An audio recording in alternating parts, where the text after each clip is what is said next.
रख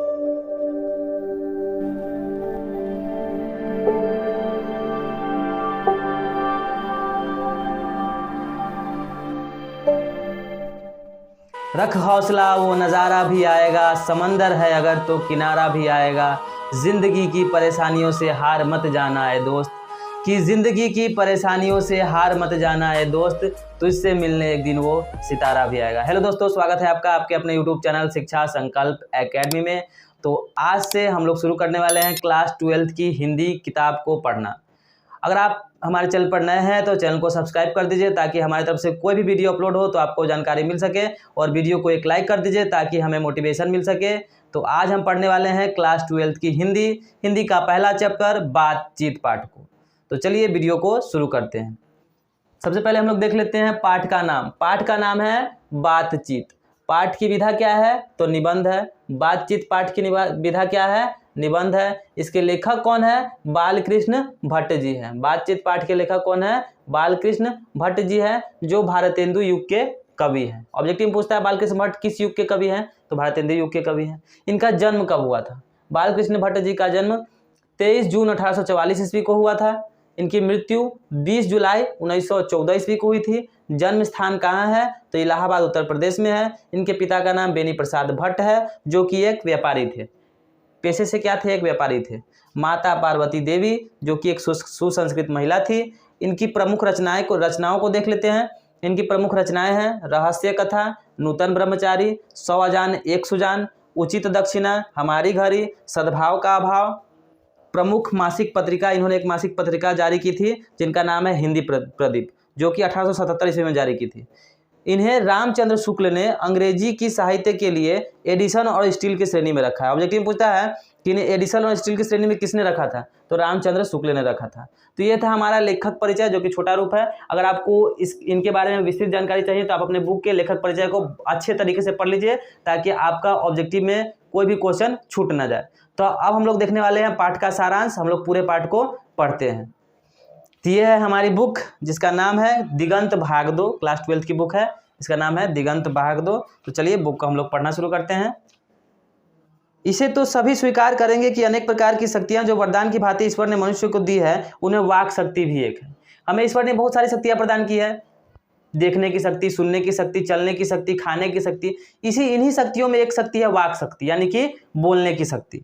यदि एक मनुष्य की और इंद्रियां अपनी अपनी शक्तियों में अविकल रहती और वाक शक्ति मनुष्य में न होती, तो हम नहीं जानते कि इस गूंगी सृष्टि का क्या हाल होता। सब लोग लुंज पुंज से हो मानो कोने में बैठा दिए जा होते, और जो कुछ सुख दुख का अनुभव हम अपनी दूसरी इंद्रियों के द्वारा करते हैं, उसे अवाक होने के कारण आपस में एक दूसरे को कुछ न कह सकते हैं। देखिए, कहने का मतलब क्या है कि जो ईश्वर ने हमें वाक शक्ति दी है, अगर हमें नहीं दी होती तब हमारा इस जिंदगी का क्या होता, पूरा संसार कैसा होता। पूरा संसार मुखबधिर होता, एक कोने में बैठा होता, और जो भी सुख दुख हम लोग अपनी अलग इंद्रियों से प्राप्त करते हैं, वो दूसरों के सामने जो हम लोग प्रकट करते हैं बोल के, वह नहीं कर पाते।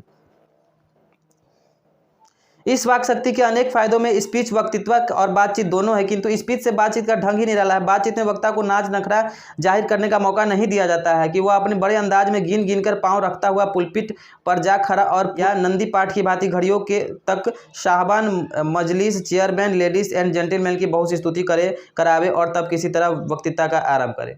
तो हम लोग देखते हैं कि बातचीत में क्या होता है, स्पीच की तरह कुछ नहीं होता। स्पीच में क्या होता है कि लोग स्टेज पर चढ़ के बोलते हैं कि हाँ माननीय प्रधान अध्यापक महोदय, जो भी स्पीच देते हैं सभापति महोदय, ऐसा बातचीत में कुछ नहीं होता है। बातचीत का ढंग जो है निराला है। व्यक्ति के मन में जो आता है व्यक्ति बोलने लगता है, अपना बातचीत करने लगता है। जहां कोई मर्म या नोक की चुटीली बात वक्ता महाशय के मुख से निकली कि ताली ध्वनि से कमरा गूंज उठा, इसलिए वक्ता को खामोखा ढूंढकर कोई ऐसा मौका अपनी वक्तव्य में लाना ही पड़ता है जिससे करतल ध्वनि अवश्य हो। कहने का मतलब है कि जब व्यक्ति स्पीच देते हैं तो उन्हें कुछ ऐसा बोलना होता है कि लोगों को सुनकर अच्छा लगे और लोग ताली बजाए, लेकिन बातचीत में कुछ ऐसा नहीं होता है। बातचीत में व्यक्ति अपने मन के अंदर की भावना को प्रकट करता है। उसके मन में जो कुछ भी होता है वह बिना कुछ सोचे समझे बोलता है। उसे हम लोग क्या कहते हैं? बातचीत करते हैं। ठीक है। उसके बाद है वही हमारी साधारण बातचीत का कुछ ऐसा घरेलू ढंग है कि उसमें न केवल करतल ध्वनि का कोई मौका है, न लोगों के कहे उड़ाने की कोई बात ही रहती है। हम दो आदमी प्रेम पूर्वक संलाप कर रहे हैं, कोई चुटली बात आ गई, हंस पड़े, मुस्कुराहट से होठों का केवल फर्क उठना ही इस हंसी की अंतिम सीमा है। यानी बातचीत का क्या उद्देश्य है? बातचीत का यही उद्देश्य है कि कोई भी जो अगर हम लोग बातचीत करते हैं तो मुस्कुराहट से हमारा होठ फर्क उठे, यही बातचीत है। जरूरी नहीं कि लोग हमारी बातचीत को सुनकर ताली मारे, यह सब केवल स्पीच में ही अच्छा लगता है। स्पीच देने पर ही लोग ताली मारे, लोगों का करतल ध्वनि हम लोगों को सुनाई दे, स्पीच में अच्छा लगता है। लेकिन बातचीत में लोग केवल अपने होठ से मुस्कुरा दे, होठ लोगों के फर्क जाए, यही बातचीत है। उसके बाद देखिए, जहां आदमी की अपनी ज़िंदगी मज़ेदार बनाने के लिए खाने पीने, चलने फिरने आदि की ज़रूरत होती है, वहाँ बातचीत को भी उसको अत्यंत आवश्यकता है। जो कुछ मवाद या धुआं जमा रहता है वह बातचीत के जरिए भाप बनकर बाहर निकल जाता है। यानी व्यक्ति को जीने के लिए क्या करना है, खाना पीना चलना सब चीज़ जरूरी है, उसके साथ साथ बातचीत भी उतना ही जरूरी है, क्योंकि हमारे मन में जो भी मवाद या धुआं जमा रहता है वह बातचीत के जरिए बाहर निकल जाता है। जैसे दो व्यक्तियों के बीच अगर कोई अनबन हो चुकी हो, दो व्यक्तियों के बीच अगर कोई मतभेद हो चुका हो, तो जब तक दोनों व्यक्ति आपस में बातचीत नहीं करेंगे तब तक उनका निपटारा नहीं किया जा सकता। वे लोग आपस में अनबन ही रहेगा, वे दोनों का आपस में मतभेद बना ही रहेगा। बातचीत का भी एक खास तरह का मजा होता है। जिनको बातचीत करने की लत पड़ जाती है वे इसके पीछे खाना पीना भी छोड़ बैठते हैं। अपना बड़ा खर्च कर देना उन्हें पसंद आता है, पर वे बातचीत का मजा नहीं खोना चाहते हैं। रॉबिन्सन क्रूसो का मतलब देखिए, बातचीत का बात अलग ही निराला है। हम लोग प्रायः देखते हैं कि जब दो व्यक्ति बात कर रहे होते हैं तो उनको आप खाने के लिए भी बोले तो बोलेगा रुको ना 5 मिनट अभी आते हैं। मतलब कहने का मतलब क्या है, बातचीत को वो लोग तोड़ना नहीं चाहते हैं। बातचीत का जो आपस में जो बातचीत करते हैं वह बातचीत को पहले लेते हैं, बाद में किसी अन्य को काम को करते हैं। बातचीत के दौरान वह किसी दूसरे काम को नहीं करना चाहते हैं। अब यहाँ पर एक व्यक्ति है, रॉबिन्सन क्रूसो का किस्सा बहुत लोगों ने पढ़ा होगा, जिसे 16 वर्ष तक मनुष्य मुख देखने को भी नहीं मिला।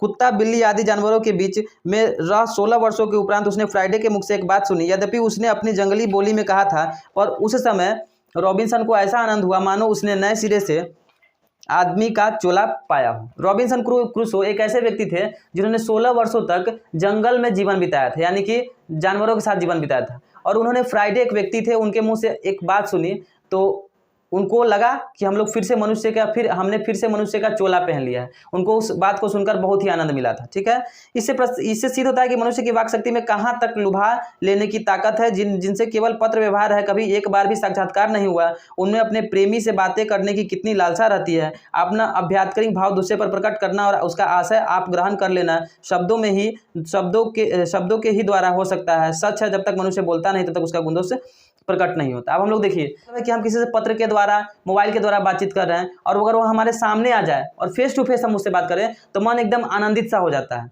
सच ही है, बेन जॉनसन की राय है कि मनुष्य जब तक बोलता नहीं तब तक उसका गुणदोष प्रकट नहीं होता। बात भी सत्य है कि जब तक मनुष्य बोलेगा नहीं तब तक हम कैसे जान पाएंगे कि वह मनुष्य कैसा है, चाहे वह पढ़ने में हो, चाहे वह बोलने में हो, रहन सहन उसका कैसा है, उसका व्यवहार कैसा है, बिना बोले प्रकट नहीं हो सकता है। बोलने से ही मनुष्य के रूप का असली साक्षात्कार होता है, ऐसा बेन जॉनसन की राय है। इस बातचीत की सीमा 2 से लेकर वहां तक रखी जा सकती है जहां तक उनकी जमात, मीटिंग या सभा न समझ ली जाए। एडिसन का मत है कि असल बातचीत सिर्फ 2 ही व्यक्तियों में हो सकती है, जिसका तात्पर्य यह हुआ कि जब 2 आदमी होते हैं तभी अपना दिल एक दूसरे के सामने खोलते हैं। एडिसन एक व्यक्ति है, उनका मत है कि असल बातचीत केवल 2 व्यक्तियों के बीच ही होती है। जब 2 व्यक्ति होते हैं तो अपना दिल आपस में खोलकर बैठते हैं और सारगर्भित रूप से बातें करते हैं। जब 3 हुए तब वह 2 की बात कोसों दूर गई। कहा भी है कि 6 कानों में पड़ी बात खुल जाती है।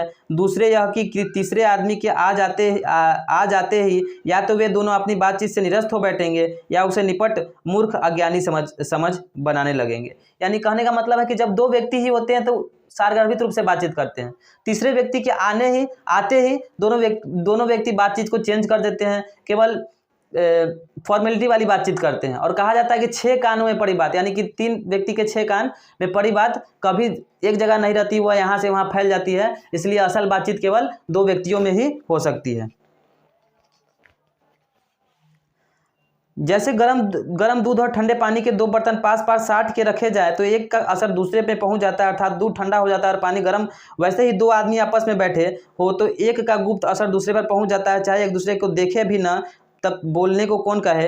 एक के शरीर से विद्युत दूसरे में प्रवेश करने लगती है। जब पास बैठने का इतना असर हो सकता है तब बातचीत का कितना असर होगा, इसे कौन न स्वीकार करेगा।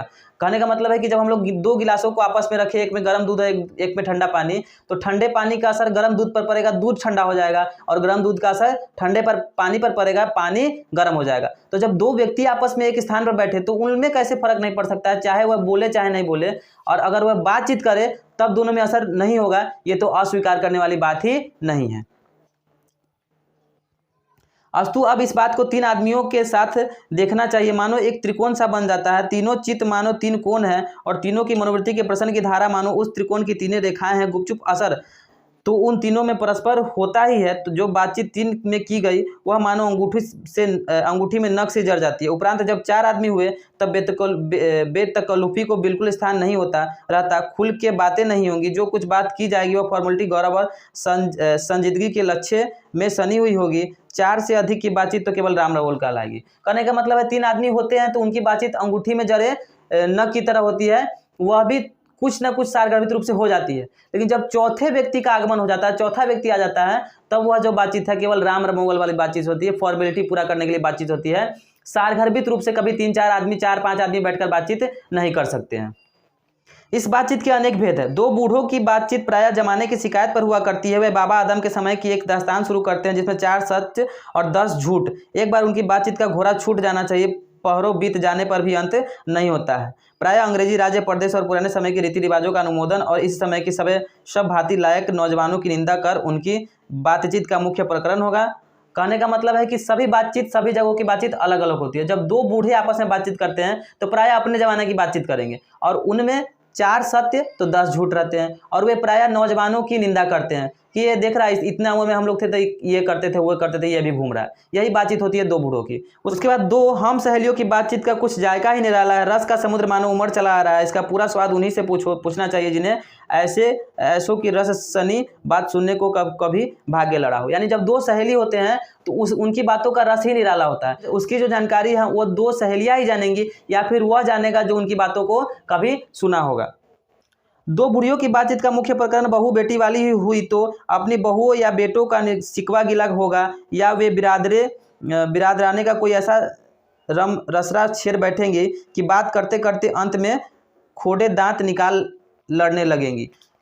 मतलब जब दो बुढ़िया होती है तो या तो अपने बहुओं बेटियों के बारे में बात करेगी या तो अपने बेटे के बारे में शिकायत लेके बैठेगी। लड़कों की बातचीत खिलाड़ी हुए तो अपनी अपनी तारीफ करने के बाद वे एक सलाह गांठेंगे जिससे उनको अपनी शैतानी जाहिर करने का पूरा मौका मिलेगा। स्कूल के लड़कों की बातचीत का उद्देश्य अपने उस्ताद की शिकायत या तारीफ या अपने सहपाठियों में किसी के गुण अवगुण का कथोपकथन होता है।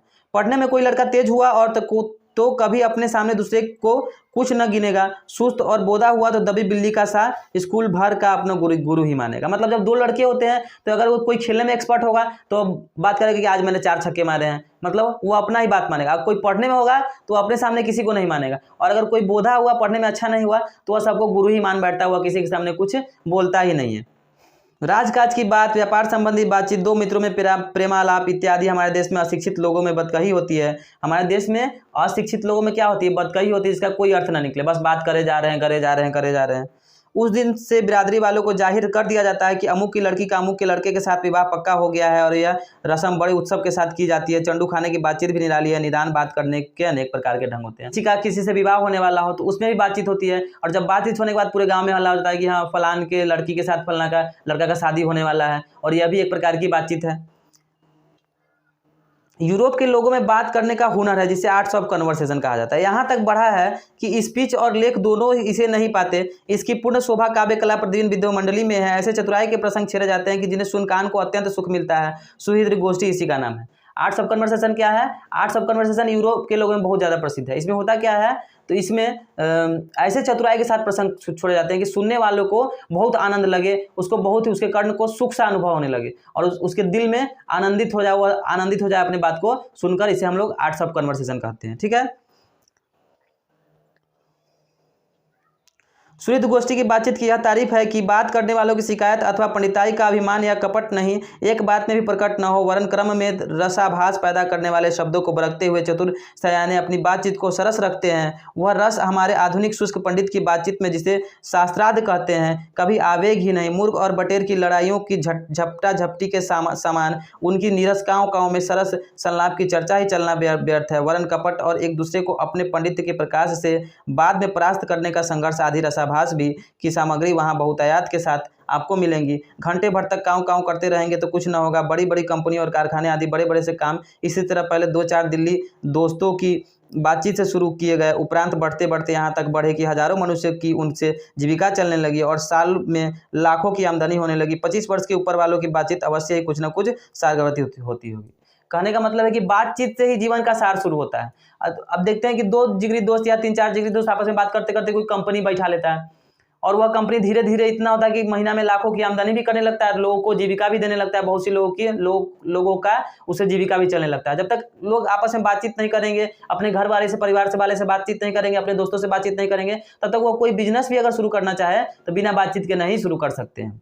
अब जब 25 वर्ष के ऊपर वालों की बातचीत अवश्य ही कुछ न कुछ सारगर्भित होती है। अनुभव और दूरंदेशी से खाली न होगी और 25 से नीचे की बातचीत में यद्यपि अनुभव, दूरदर्शिता और गौरव नहीं पाया जाता, पर इसमें एक प्रकार का ऐसा दिल बहलाव और ताजगी रहती है, उसकी मिठास उससे 10 गुनी चढ़ी बढ़ी है। यानी 25 वर्ष से ऊपर के जो लोग होते हैं अवश्य ही कोई जानकारी वाली बातचीत करते हैं, कोई विशेष मुद्दा पर ही लेके बातचीत करते हैं। लेकिन जो 25 से नीचे वाले होते हैं उनकी बातचीत का कोई जानकारी, कोई मुद्दा नहीं होता है, लेकिन ऐसा बातचीत होता है कि आनंदित हो जाते हैं वे लोग आपस में बातचीत करके आनंदमय हो जाते हैं। यहाँ तक हमने बाहरी बातचीत का हाल लिखा है जिसमें दूसरे फरी के होने की बहुत आवश्यकता होती है, बिना किसी दूसरे मनुष्य के हुए जो किसी तरह संभव नहीं है और जो 2 ही तरह पर हो सकता है, या तो कोई हमारे यहाँ कृपा करे या हम ही जाकर दूसरे को कृतार्थ करे। पर ये सब तो दुनियादारी है जिसमें कभी कभी रसाभास होते देर नहीं लगती, क्योंकि जो महाशय अपने यहाँ पधारे उनकी पूरी दिलजोई न हो सकती तो शिष्टाचार भी त्रुटि हुई। अगर हम ही उनके यहाँ गए तो पहले तो बिना बुलाए जाने ही अनादर का मूल्य है, और जाने पर हम पर मन माफिक बर्ताव नहीं किया गया तो मानो दूसरे का प्रकार नया घाव हुआ। कहने का मतलब है कि अभी हमने जितने भी प्रकार की बातचीत को देखा उसमें 2 व्यक्तियों या 2 से अधिक व्यक्तियों का होना जरूरी है। और कभी कभी होता क्या है कि बातचीत कब शुरू होती है, या तो कोई हमारे घर आए या हम उनके घर जाए। हमारे घर आए और उनको आदर न मिला तो यह भी एक त्रुटि की बात है। अगर हम उनके घर जाए बिना बुलाए चले जाए तो मन मुटाव वाला बात होगा, वो हमसे अच्छा व्यवहार नहीं करेंगे तो हमारे अंदर भी क्या हो जाएगा, मन मुटाव हो जाएगा उनके प्रति। लेकिन अब हम बात करने वाले हैं स्व से बात करने की। इसीलिए सबसे उत्तम प्रकार की बातचीत इसीलिए लेखक कहते हैं कि सबसे उत्तम प्रकार की बातचीत करने का हम यही समझते हैं कि हम वह शक्ति अपने अंदर पैदा कर सके कि हम अपने आप से बात कर लिया करें। हमारी भीतरी मनोवृत्ति प्रतिक्षण नए नए रंग दिखाया करती है। वह प्रपंचात्मक संसार का एक बड़ा भारी आईना है जिसमें जैसी चाहो वैसी सूरत देख लेना कुछ दुर्घट बात नहीं है, और जो एक ऐसा चमनस्थान है जिसमें हर किस्म के बेल बूटे खिले हुए हैं, ऐसे चमनस्थान के सैर में क्या कम दिल बहलाव है। यानी कहने का मतलब है, लेखक कहना चाहते हैं कि सबसे उत्तम प्रकार की बातचीत क्या है। सबसे उत्तम प्रकार की बातचीत है हम अपने अंदर वह शक्ति पैदा करें जिससे हम स्व से बात कर सके। हम में क्या कमी है, हम में क्या अच्छाई है, हम में क्या बुराई है, वह सभी जानकारी हम खुद से जानकारी प्राप्त कर सके। हम कहाँ गलत कर रहे हैं, हम कहाँ सही कर रहे हैं, सभी जानकारियाँ हम खुद से बात करके इकट्ठा कर पाए। हमारा जो प्रपंचात्मक संसार एक ऐसा आईना है जो प्रति क्षण हमें नित्य नए नए रूप दिखाते रहती है। कभी हमारे साथ कुछ घटना घट जाता है, कभी हमारे साथ कुछ घटना घट जाता है, कभी हमारा मन कुछ करने को करता है, कभी हमारा मन कुछ करने को करता है। तो और हमारा जो मन है ऐसा चमनस्थान है जिसमें रंग बिरंगे बेल बूटे फूले हुए हो, और ऐसा चमनस्थान के सैर में दिल बहलाव न हो ऐसा संभव नहीं है। कहने का मतलब है हमारे मन में ही इतनी मनोवृत्ति है कि अगर हम अपने मन से बात करें तो खुद ब खुद दिल का बहलाव कर सकते हैं। हमें दूसरे की बात पास जाने की जरूरत नहीं है। तो हमें खुद के अंदर स्व से बात करने की शक्ति जगानी होगी, तभी वह सबसे अच्छे प्रकार की बातचीत होगी। उसके बाद देखते हैं मित्रों का प्रेमालाप कभी इसकी 16वीं कला तक भी न पहुंच सका। इसी सैर का नाम ध्यान से मनोयोग या चित्त के एकाग्र करना है, जिसका साधन एक दो दिन का काम नहीं, वर्षों के अध्याय के उपरांत यदि हम थोड़ी भी अपनी मनोवृत्ति स्थिर कर अवाक को अपने मन के साथ बातचीत कर सके तो मानो अहोभाग्य। एक वाक शक्ति मात्र एक दमन से न जाने कितने प्रकार का दमन हो गया। हमारी जिह्वा कतरनी के समान सदा स्वच्छंद चला करती है। उसे यदि हमने काबू में कर लिया तो क्रोधाधिक बड़े बड़े अज्ञेय शत्रुओं को बिना प्रयास जीत अपने वश में कर डाला। इसलिए अवाक रह अपने बातचीत करने का यह साधन यावत साधनों का मूल शक्ति है, परम पूज्य मंदिर है, परमार्थ एकमात्र सोपान है। कहने का मतलब लेखक यह कहना चाहते हैं कि अगर हमें किसी शत्रु से पीछा छुड़ाना होगा, किसी शत्रु का दिल जीतना होगा, तो हमें उनकी बातों को चुपचाप सुनना होगा, अपने वाक शक्ति पर कंट्रोल करना होगा। हमें बिना मतलब कुछ ऐसी बात नहीं कहनी होगी जो उन्हें अच्छी ना लगे, तभी हम शत्रुओं को हरा सकते हैं, बिना कुछ कहे हरा सकते हैं। तो यह था हमारा पाठ का पूरा सारांश। अगले वीडियो में हम बातचीत पाठ के महत्वपूर्ण सब्जेक्टिव क्वेश्चंस करेंगे। उसके अगले वीडियो में हम लोग इस पाठ से महत्वपूर्ण ऑब्जेक्टिव क्वेश्चंस करेंगे। आज के लिए बस इतना ही। अगर वीडियो आपको अच्छा लगा होगा तो वीडियो को एक लाइक कर दीजिएगा, और अगर अभी तक आपने चैनल को सब्सक्राइब नहीं किया है तो सब्सक्राइब कर लीजिएगा। फिर मिलेंगे बातचीत पाठ के महत्वपूर्ण सब्जेक्टिव क्वेश्चंस के साथ। तब तक के लिए धन्यवाद। जय हिंद।